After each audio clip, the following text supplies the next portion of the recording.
ಆತ್ಮೀಯ ಕೇಳುಗರಿಗೆ ನನ್ನ ನಮಸ್ಕಾರ. ಇವತ್ತೊಂದು ಪುಟ್ಟ ಕಥೆಯ ಜೊತೆ ಬಂದಿದ್ದೀನಿ. ಬಹಳ ಹಿಂದೆ ಅಲೆಕ್ಸಾಂಡ್ರಿಯಾದಲ್ಲಿ ಒಂದು ದೊಡ್ಡ ಗ್ರಂಥಾಲಯಕ್ಕೆ ಬೆಂಕಿ ಬಿದ್ದು ಅಲ್ಲಿದ್ದ ಎಲ್ಲ ಪುಸ್ತಕಗಳು ಸುಟ್ಟು ಭಸ್ಮ ಆದವು. ಆದರೆ ಕೇವಲ ಒಂದು ಪುಸ್ತಕ ಮಾತ್ರ ಅಗ್ನಿಯ ಅವಾಂತರಕ್ಕೆ ಸಿಕ್ಕದೆ ಬಚಾವಾಗಿ ಉಳ್ಕೊಂಡಿತ್ತು. ಅದು ಅಷ್ಟೇನು ಅಮೂಲ್ಯವಾದದ್ದಲ್ಲ ಅಂದ್ಕೊಂಡ್ರೂ ಕೂಡ ಅದನ್ನು ಹಾಗೆ ಕಾದಿಟ್ಟಿದ್ದು. ವಯಸ್ಸಾದ ಒಬ್ಬ ಬಡ ವ್ಯಕ್ತಿ ಆ ಪುಸ್ತಕವನ್ನು ಹಲವು ತಾಮ್ರದ ನಾಣ್ಯಗಳನ್ನು ಕೊಟ್ಟು ತಂದು ಇಟ್ಕೊಂಡ. ತನಗೆ ಸಮಯ ಸಿಕ್ಕಾಗಲೆಲ್ಲ ಸ್ವಲ್ಪವೇ ಆ ಪುಸ್ತಕವನ್ನು ಓದ್ತಾ ಇದ್ದ. ಆ ಪುಸ್ತಕದಲ್ಲಿ ಒಂದು ಆಸಕ್ತಿಯುತ ವಿಷಯ ಇತ್ತು. ಒಂದು ಆಣೆಕಲ್ಲಿನ ವಿಶೇಷತೆ ಕುರಿತು ವಿವರಿಸಲಾಗಿತ್ತು. ಆ ಕಲ್ಲಿನ ಹೆಸರು ಸ್ಪರ್ಶಕಲ್ಲು. ಸಾಮಾನ್ಯವಾದ ಕಲ್ಲಲ್ಲ ಅದು. ಆ ಕಲ್ಲನ್ನು ಯಾವುದೇ ಲೋಹದ ವಸ್ತುವಿಗೆ ಮುಟ್ಟಿಸಿದ್ರೆ ಆ ಲೋಹದ ವಸ್ತು ಚಿನ್ನವಾಗಿ ಮಾರ್ಪಟ್ಟಿತ್ತು. ಅಂಥ ಶಕ್ತಿ ಆ ಸ್ಪರ್ಶ ಕಲ್ಲಿನಲ್ಲಿತ್ತು. ಆದರೆ ಅಷ್ಟೆಲ್ಲ ಕಲ್ಲುಗಳು ಪ್ರಪಂಚದಲ್ಲಿರುವಾಗ ಅದನ್ನು ಗುರುತಿಸುವುದು ಹೇಗೆ ಎಂಬ ಚಿಂತೆ ಆ ಅಜ್ಜನಿಗೆ ಬಂತು.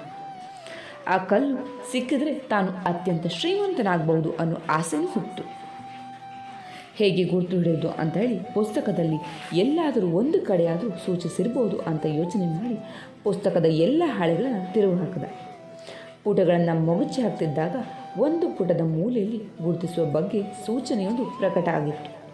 ಸ್ಪರ್ಶಕಲ್ಲನ್ನು ಮುಟ್ಟಿದಾಗ ಬಿಸಿಯಾಗಿರುತ್ತೆ ಎಂಬ ಸೂಕ್ಷ್ಮ ಪ್ರಕಟ ಇತ್ತು. ಇದನ್ನು ಓದಿದ ಅಜ್ಜನಿಗೆ ಆನಂದಕ್ಕೆ ಪಾರವೇ ಇಲ್ಲದಂತಾಯಿತು. ಅಂದಿನಿಂದಲೇ ಅಜ್ಜ ಪ್ರತಿಯೊಂದು ಕಲ್ಲನ್ನು ಕೂಡ ಮುಟ್ಟಿ ನೋಡಲಿಕ್ಕೆ ಆರಂಭ ಮಾಡಿದ. ಸ್ಪರ್ಶ ಕಲ್ಲನ್ನು ಹುಡುಕುವುದೇ ಅವನ ಕೆಲಸ ಆಯಿತು. ಸಮುದ್ರದ ದಂಡೆಗೆ ಹೋಗೋದು, ಅಲ್ಲಿ ಇರುವ ಎಲ್ಲ ಆಣೆಕಲ್ಲುಗಳನ್ನು ಪರೀಕ್ಷಿಸುವುದು. ಆ ಕಲ್ಲುಗಳು ತಣ್ಣಗಿರುವುದನ್ನು ಗ್ರಹಿಸಿ ಮತ್ತೆ ನಿರಾಸೆಯಾಗಿ ಪ್ರತಿದಿನದ ಕೆಲಸವನ್ನು ಮಾಡಲಿಕ್ಕೆ ಆರಂಭ ಮಾಡಿದ. ಅಜ್ಜನು ಯಾವುದೇ ಬೇಸರವಿಲ್ಲದೆ ಸಮುದ್ರ ತೀರಕ್ಕೆ ಹೋಗ್ತಾ ಇದ್ದ. ಅಲ್ಲಿ ಆಣೆಕಲ್ಲುಗಳನ್ನು ಮುಟ್ಟಿ ನೋಡಿ ಪರೀಕ್ಷೆ ಮಾಡ್ತಾ ಇದ್ದ. ತಣ್ಣಗಿರುವ ಕಲ್ಲುಗಳನ್ನು ಮತ್ತೆ ಸಮುದ್ರಕ್ಕೆ ಎಸೆತಾ ಇದ್ದ. ಇದು ಅವನ ದೈನಂದಿನ ಕರ್ತವ್ಯ ಆಗಿಬಿಟ್ಟಿತ್ತು. ಬಹುದಿನಗಳ ಪ್ರಯತ್ನದ ನಂತರ ಒಂದು ದಿನ ಆ ಅಜ್ಜನಿಗೆ ಒಂದು ಸಣ್ಣ ಆಣೆಕಲ್ಲು ಸಿಕ್ತು. ಅದು ಬಿಸಿಯಾಗಿತ್ತು ಕೂಡ.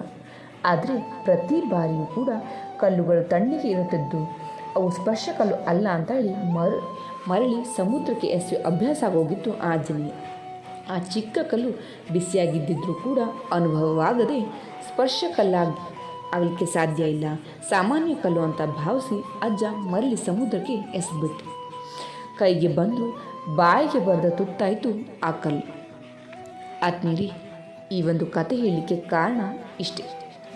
ಜೀವನದಲ್ಲಿ ಎಲ್ಲವನ್ನ ಬಿಟ್ಟು ಹಾಕುವ ಗುಣದಿಂದಾಗಿ ಕೈಗೆ ಸಿಕ್ಕ ಅಗತ್ಯವಾದ ಸಿಕ್ಕಿದಾಗಲೂ ಅವುಗಳತ್ತ ಗಮನ ಕೊಡದೆ ಮತ್ತೆ ಹುಡುಕ್ತಾನೆ ಇರ್ತೀವಿ.